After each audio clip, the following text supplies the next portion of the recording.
beribadah dalam persekutuan umat Tuhan di tempat ini. Roh kami memohon agar Engkau curahkan Roh Kudus, memberi kami kekuatan untuk memampukan kami melawan segala hal yang tidak berkenan kepadamu. Dan dengan itu juga kami memiliki kemampuan mengetahui, memahami, dan sekaligus memiliki spirit mewujudkan firman Tuhan dalam kuasa kasih-Mu, ya Yesus Kristus. Amin. Firman Tuhan bagi kita di minggu pagi ini diambil dari Kolose 3, 5 sampai 11. Tetapi saya mau membacakannya sampai yang ke-17. Supaya ada tese dan sintesenya di situ.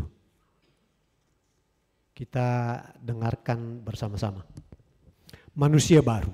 Karena itu matikanlah dalam dirimu segala sesuatu yang duniawi, yaitu percabulan, kenajisan, hawa nafsu, nafsu jahat, dan juga keserakahan yang sama dengan penyembahan berhala.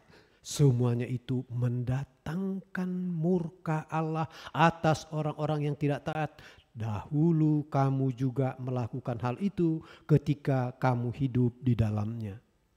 Tetapi sekarang buanglah semuanya ini, yaitu marah, geram, kejahatan, fitnah, dan kata-kata kotor yang keluar dari mulutmu. Jangan lagi kamu saling mendustai, karena kamu telah menanggalkan manusia lama serta kelakuannya dan telah mengenakan manusia baru yang terus-menerus diperbaharui untuk memperoleh pengetahuan yang benar menurut gambar penciptanya. Dalam hal ini tidak ada lagi orang Yunani atau orang Yahudi, orang bersunat atau orang tak bersunat, orang barbar atau orang skit, budak atau orang merdeka. Tetapi Kristus adalah semua dan di dalam segala sesuatu. Karena itu sebagai orang-orang pilihan Allah yang dikuduskan dan dikasihinya, kenakanlah belas kasihan, kemurahan, kerendahan hati, kelemah lembutan, dan kesabaran. Sabarlah kamu seorang terhadap yang lain dan ampunilah seorang akan yang lain apabila yang seorang mempunyai keluhan terhadap yang lain. Sama seperti Tuhan telah mengampuni kamu, perbuatlah juga demikian. Dan atas semuanya itu kenakanlah kasih sebagai pengikat yang mempersatukan dan menyempurnakan. Hendaklah damai sejahtera Kristus memerintah dalam hatimu, karena untuk itulah kamu telah dipanggil dalam satu tubuh. Dan bersyukurlah, hendaklah perkataan Kristus tinggal dengan limpahnya di antara kamu, sehingga kamu dengan segala hikmat mengajar dan menegur akan yang lain, dan sambil menyanyikan mazmur, puji-pujian, dan nyanyian rohani, kamu mengucap syukur kepada Allah di dalam hatimu. Segala sesuatu yang kamu lakukan dengan perkataan atau perbuatan, lakukanlah semuanya itu dalam nama Tuhan Yesus, sambil mengucap syukur melalui Dia kepada Allah. Ibu, bapak, dan saudara-saudara yang terkasih di dalam Yesus Kristus, yang paling pertama mengena di teks ini adalah kata perintah imperatif, matikanlah. Pengertian matikanlah itu mengandung pemahaman tunggalnya artinya apa? Tidak ada lagi efektivitas kalau sudah mati. Tidak ada lagi pengaruh apapun, langsung maupun tidak langsung, yang bisa mewarnai kehidupan kita, pengaruh darinya kepada kita. Artinya total tiada lagi. Itu namanya mematikan. Dan kalau perintah kepada kita di sini, matikanlah dalam dirimu. Kita tidak berhadapan dengan orang lain, tetapi berhadapan dengan diri kita sendiri. Matikanlah dalam dirimu. Jadi bukan membunuh orang lain. Tetapi kejahatan merupakan produk hasil proses dari keberdosaan yang membawa kita kepada maut. Jadi sebetulnya ada satu kontrari, ya, kata mematikan sesungguhnya dia menghidupkan. Kalau kita mematikan kejahatan yang upahnya adalah maut, maka kita dengan sendirinya menghidupkan diri kita untuk menaklukkan maut itu. Di situ pengertian dari matikanlah. Matikanlah kejahatan, itu berarti juga tumbuh kembangkan di dalam diri kita segala kebaikan-kebaikan yang begitu baik diterakan mulai dari ayat 12 tadi itu. Dan karena itu teramat penting apa yang disebut proses penyadaran, konsientisasi, conscious, penyadaran. Inilah yang mau disampaikan oleh Rasul Paulus. Penyadaran yang harus terus menerus, selalu, always, in all way, selalu di dalam semua jalan, selalu di dalam semua tempuhan. Ini yang teramat penting itu, kesadaran konsientisasi. Karena apa? Karena kehendak Tuhan itu akan membentuk kesadaran, lalu kemudian dia akan mendorong kita kepada suatu tindakan. Jadi urutannya pertama itu pemberitaan, itu informasi. Kalau kita mendengar tik-ting tadi, meninggal, informasi. Terbentuk enggak dalam diri kita sesuatu pada kesadaran kita? Ada paling tidak duka. Terbentuk. Enggak bakal kita telah meninggal dunia langsung muncul kesadaran kita dalam bentuk yang hedonis. No. Begitu mendengar berita duka, yang terbentuk adalah informasi itu tadi membentuk kita. Langsung ada rasa sedih, rasa solidaritas, rasa itu. Nah, itu yang kemudian disebut orang informasi akan membentuk persepsi. Persepsi kita kemudian akan mendorong perilaku atau tindakan-tindakan. Maka betapa pentingnya melawan kejahatan itu dengan informasi dari Alkitab, informasi dari Tuhan. Bagaimana kita beriman, bagaimana supaya kita harus kuat. Sehingga terbentuk persepsi yang mendorong tindakan-tindakan yang memampukan kita melawan kejahatan, melawan kenyajisan, hawa nafsu, percabulan yang diidentikan dengan penyembahan berhala. Jadi bagi pemahaman iman Rasul Paulus, Yang disampaikan kepada kita, bila kita melakukan kejahatan, kenajisan, percabulan, bila dalam diri kita ada hawa nafsu, berarti kita sedang menyembah berhala. Bukan menyembah Tuhan. Jadi kejahatan itu begitu diidentikan. Matikanlah dalam dirimu segala yang duniawi. Jadi itu merupakan penyembahan berhala. Dan bagi kita yang sudah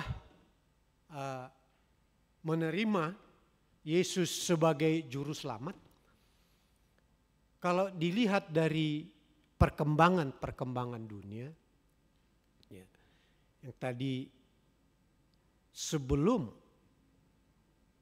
Allah bertindak, sebelum firman Tuhan, sebelum roh Tuhan hinggap, itu para penyembah berhala membawa kesadaran yang meluluh lantakkan kehidupan. Pertama dulu, orang tidak tahu kalau mati apa yang akan terjadi setelah itu. Orang Batak mengatakan kematian itu adalah cincin yang hilang. Jadi dicari terus. Supaya ketemu, dibikin ritual-ritual yang melelahkan semua. Dibedakan orang yang meninggal sudah punya cucu dengan yang tidak punya anak. Mate makar katanya. Konsep siapa itu? Konsep Alkitab?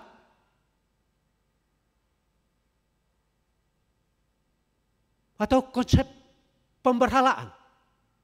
Ya harus lewat, dia tidak boleh lewat pintu. Mayatnya itu, petinya itu kalau mau hantar ke kuburan. Gak bisa kan? Mati makar. Gak bisa. Harus lewat jendela atau dibongkar. Kenapa? Berhala lagi. Nanti kalau lewat pintu, rohnya. Nanti kalau kita lewat, kena kutuk. Situ. Kemudian kematian dipahami apa? Konsepnya apa? Informasi yang diterima apa? Yang membentuk persepsinya apa? Kematian itu adalah kutuk. Maka perlu dibikin ritual-ritual untuk menjauhkan kutuk. Di sini muncul kesadaran melalui Alkitab. Kematian adalah kepastian. Kematian adalah satu proses yang disediakan Tuhan untuk kita memasuki alam surgawi. Real, nyata, tidak seperti cincin yang hilang, yang memerlukan pemberhalaan, bukan juga kutuk. Tapi kematian telah menjadi satu keagungan yang paling ditakuti orang, kematian. Semua kan kita menghindar dari kematian kan? Siapa yang mau mendatangi, menjangkau kematian itu? Enggak kan? Nah di sini satu proses tersendiri. Oleh kesadaran dari pemberitaan firman Tuhan untuk mengalahkan segala hal yang duniawi, nafsu jahat, keserakahan, dan lain sebagainya. Yang kedua, yang berkembang, bertumbuh oleh kesadaran iman itu adalah hukum. Hukum antar manusia yang menentukan hubungan-hubungan, relasi-relasi, pola-pola dan bentuk persekutuan. Apa itu? Itu yang kemudian kenakanlah kemurahan, belas kasihan, memaafkan dari sebagainya. Sebab apa? Hukum kadosi kita adalah hukum yang tidak akan pernah berbalas. Jahat dibalas jahat. Baik, dibalas setengah baik. Gak mungkinlah kita balas 40 kali kebaikannya. Makanya hukum kadosi, hukum kudus, kita adalah hukum yang memberkati. Di dalamnya lah itu tadi ada memaafkan, ada belas kasihan, ada kesabaran, ada kelemah lembutan, ada kerendahan hati. Hukum yang memberkati, bukan hukum yang berbalas. Ini yang Paulus mau sodorkan, apa itu yang disebut manusia baru. Yang telah paham kehidupan ini ditentukan, dia ada kepastian sampai mati pun kita, Tuhan menyediakan tempat yang terbaik terindah yang tiada lagi penderitaan dalam segala bentuk, jenis dan ragamnya. Tuhan juga menetapkan ada hukum yang nyata-nyata dipertunjukkan, dipertontonkan oleh Yesus melalui kehadirannya real di dunia, kesediaannya mati untuk menebus dosa, dan keilahiannya untuk bangkit mendahului kita, menyediakan tempat bagi kita di surga. Manusia baru itu. Dan karena itu jemaat yang dikasihi Tuhan, kita yang bersama-sama di sini, bagaimana kita memulai? Kita menerima suatu pendelegasian dari Tuhan, suatu tanggung jawab sebagai persekutuan orang-orang percaya. Ada satu penugasan bagi jemaat Tuhan, bagi gereja Tuhan, bagi persekutuan orang-orang percaya. Bagaimana kita sebagai suatu persekutuan benar-benar menciptakan suatu ruang-ruang kesadaran bahwa kita telah memperoleh kepastian kehidupan dan kematian, bahwa telah ditetapkan oleh Tuhan satu bentuk hukum baru sebagai manusia baru untuk melakukan hukum yang memberkati bagi orang lain. Tidak perlu kekayaan kita habis untuk membantu orang lain, tetapi take care. Perhatikanlah dulu siapa di sebelahmu, siapa di depanmu, siapa di belakangmu, siapa tetanggamu, siapa temanmu. Kita tidak akan lagi mengatakan, oh dia sahabat kentalku, karena kita semua sudah bersahabat. Manusia baru tidak mengenal kata musuh, kecuali dirinya. Memusuhi dirinya untuk mematikanlah dalam dirimu segala yang duniawi. Kalau lawan boleh. Lawan itu tidak mematikan. Ini anak-anak muda ini. Apa anak-anak muda? Yang sekarang ini kelihatannya ini orang tua muda. Kan banyak nih. Pasti penggemar bola nih. Iya kan? Itu melawan. Saya butuh lawan yang hebat supaya saya bisa hebat. Apa klub sepak bola yang terkenal itu? Barcelona ya? Nah, ketahuan aku penggemar Barcelona. Ada Manchester United, ada Real Madrid. Itu Barcelona butuh Real Madrid sebagai lawannya yang hebat supaya dia bisa hebat. Beda kalau musuh. Saya akan membunuh musuh itu. Tapi kalau lawan. Makanya kesadaran di kita itu teramat kurang. Ketika ada orang yang unggul di sebelah kita, kita jealous, dengki, iri. Tetapi kalau kita dalam hukum yang memberkati manusia baru tadi, oh iya kami membutuhkan yang hebat, supaya kami bisa belajar dan mampu melampaui yang seperti itu tanpa ada rasa iri. Inilah ruang yang harus kita sediakan bersama-sama sebagai jemaat yang memperoleh mandat, yang memperoleh pendelegasian tanggung jawab, bahkan diberikan wewenang bagi gereja untuk melakukan siasat-siasat gereja demi terjaminnya suatu kesanggupan dan kemampuan mematikan hal-hal yang duniawi di dalam diri kita. Dan dengan itulah ruang-ruang kehidupan di dalam diri kita, pori-pori kita terbuka untuk segala kebajikan dan kebijaksanaan. Dan karena itu juga akan ada kemampuan-kemampuan ilahi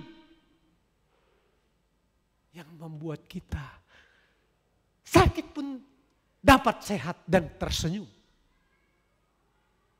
Tidak perlu dengan yang banyak, take care saja. Touching. Hai. Di antara kita ini, hai apa kabarmu Inang? Serius kita. Ada roh kita yang bergerak. Apa kabar Inang? Saya dengar engkau minggu lalu mengalami situasi yang begini. Aduh, aku gak dapat membantu, tapi aku mendoakanmu ya. Bisakah kita? Kalau roh ilahi ada dalam ruang gereja yang seperti ini. Dan dengan itu talenta-talenta kita, entah dia talenta musik, talenta profesi, penyembuhan dan lain sebagainya, itu akan bertumbuh berkembang. Dan itulah yang akan menyanggupkan kita meratakan segala keduniawian, membangkitkan, menumbuhkan segala kesorgawian.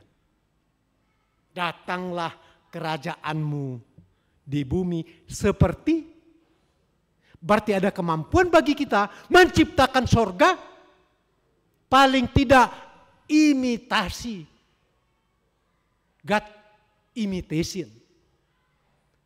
Bukan tiruan, bukan. Seperti di sorga. Jadilah kehendakmu, datanglah kerajaanmu. Itulah itu, kenakanlah. Kerendahan hati, belas kasihan, kelemah lembutan. Sabarlah kamu seorang terhadap yang lain. Dan ampunilah seorang akan yang lain. Apabila ia mempunyai keluhan. Sebelum dia berkeluh, roh kita, hati kita, pikiran kita sudah menyapanya. Dan dia, disadari atau tidak, akan memiliki satu power baru. Dan itulah sebetulnya jemaat sebagai persekutuan yang akan membentuk manusia baru yang memiliki kesanggupan dari pemberian roh Tuhan kepada kita. Dan semuanya akan menjadi terberkati. Amin. Kita berdoa. Kami bersyukur kepadamu ya Tuhan. Engkau memberikan kami kesadaran baru. Dan sekaligus dengan itu kami menerima ya Tuhan kesanggupan kemampuan darimu untuk mematikan hal yang duniawi. Berkati semua di sini. Mulai dari anak-anak, bersama-samalah Tuhan bertumbuh, memberikan pertumbuhan bagi mereka. Juga remaja pemuda dalam masa pancaroba, akil balik, yang seringkali Tuhan mengalami situasi-situasi yang membuatnya tidak bisa menjangkau hal-hal yang baru. Temanilah, sapalah ya Tuhan kehidupan mereka. Di tengah-tengah tugas belajarnya, tugas bergaul untuk kebaikan. Juga untuk orang-orang tua yang memiliki anak-anak atau belum memperoleh karunia anak.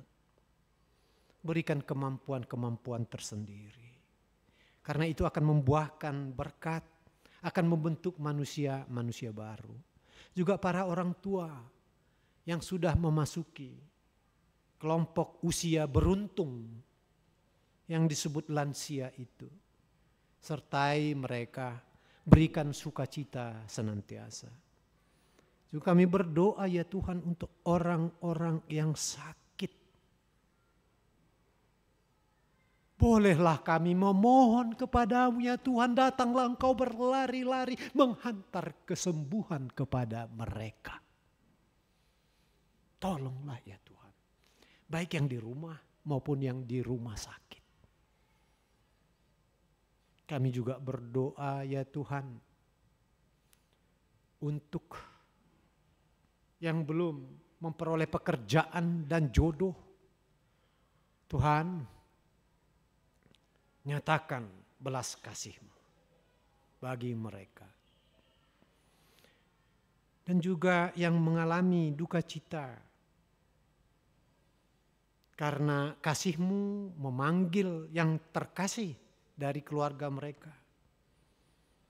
Keluarga besar, Insinyur Marangin Sirait. Berikan ya Tuhan di masa-masa duka ini kekuatan baru. Agar semua boleh ya Tuhan melihat mereka. Bahwa segala hal yang terjadi dapat menjadi puji-pujian bagi Tuhan. Kami juga berdoa ya Tuhan. Untuk karya-karya yang telah dipersembahkan anak Tuhan, hamba-hamba Tuhan. Yang akan menerima proses purna bakti, emeritasi sebagai Sintua Oswald Marbun dan Sintua Agnes Borsitompul. Telah tiba ya Tuhan, waktu Tuhan, kairos Tuhan untuk memulai masa emeritasi itu. Tetaplah ya Tuhan berikan berkat-berkat terbaik-Mu bagi mereka. Dan biarlah karya-karya mereka yang dipenuhi kebaikan menjadi kemampuan-kemampuan baru yang sungguh-sungguh mewarnai generasi-generasi yang akan datang. Dan secara khusus juga Sintua Agnes yang akan emeritasi berulang tahun ke-65 hari ini. Kau telah menemaninya 65 tahun. Dan biarlah ia dapat dari waktu ke waktu merasakan kehadiran Tuhan yang terus menerus di setiap kehidupannya. Berkati semua ya Tuhan, hamba-hamba Tuhan, guru-guru sekolah minggu, ketua-ketua kategorial, parhalado, dan pendeta, hamba-hamba Tuhan. Tambahkan kemampuan-kemampuan baru yang membuat keindahan di Jemaat Tuhan HKBP Bandung Reformanda ini. Dalam kuasa kasih-Mu ya Yesus Kristus Tuhan kami. Amin. Kita bernyanyi.